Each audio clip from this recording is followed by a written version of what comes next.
سسیه تباخا 2014 دیروگه که رشت دمجیه جواکا ازدیده نویساند. به هزاران کس هاتن کشتن، به هزاران جن و زاروک هاتن رواندن و حیارو جامعه ایروش هجماره که مزنجوان ندیاره کل کدرینه. 9 سال دسره درباس دبن، لی هر سال بخمگینیه که مزن تیبه بیرانین. به بونه یا به ایش خلکن باجاری رقای آخوین. محمد علی درویش چالکوانکی سیاسیه بحثاب و یرادوکه جن ازدیده که کو بجاوین خودیتیه جبرچتیان دراون. محمد علی گوت جبو از هنجنان جناف پنجنوان خلاص بکم من هول دا از وان بکرم.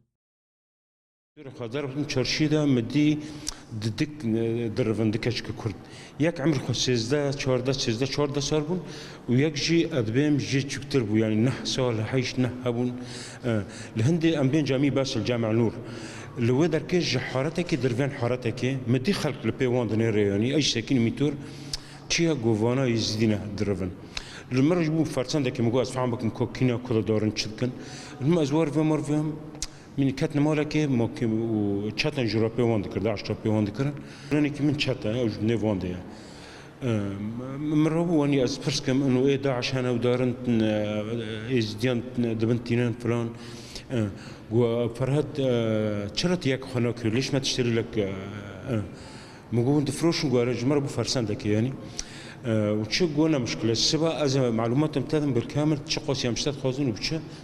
مقو خيوتا كون وتشن مره خلاص كرنا 3 4 5 تهي كون بون وبرانج مشكله يعني شو رياضن هاد قو والله امن كون بودن جبر وانا بتنج وامراء رانا يعني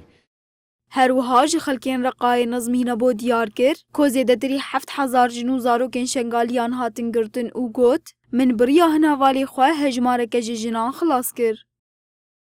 جنه وانا می شنگالیان تا زاروکن یعنی کتاو نه آن نات نگرتن نه آنین یعنی دور 7000 جن بلکی هات نگرتن جه یعنی جه کمیه که مازن حتی هات رقی جه یعنی ما بخواد دین یعنی الفدر که از بچه طبعا از رقی بوم ام که بینی ما بینی في ملاتي بو يعني طبعا ما بر محاولات كركو عم دكونبن جني خوي شانغوليون جنيف لا بيوان خلاص كن بتش 80 بي يعني بتش 80 كو عم كونبن يعني هنا كي دري دوستارا هنا كي دري ملات را هنا يعني جار هبو ملاتني عرب جيب ايفرا بمرض بون اولي كار يعني او جنانا دجيهان نما يعني مقابل كي است كونبن بيتري جن شانغوليون مجلس لا پیوان درخواستن و مال خواه شورتم بریان حتی پشتیوی که مریاک دیدی ما تسلیم حوالان دکرن. گریلاین کردستان درویش عبدی و جاندن شروانین یه پگه در دورا 300,000 ازدی خلاص کرن و ریک اولهیه جیاین شنگالی بر بروجاوا و وکرن. پشتی بر خدانه که به همپا شنگال هات رزگار کرن.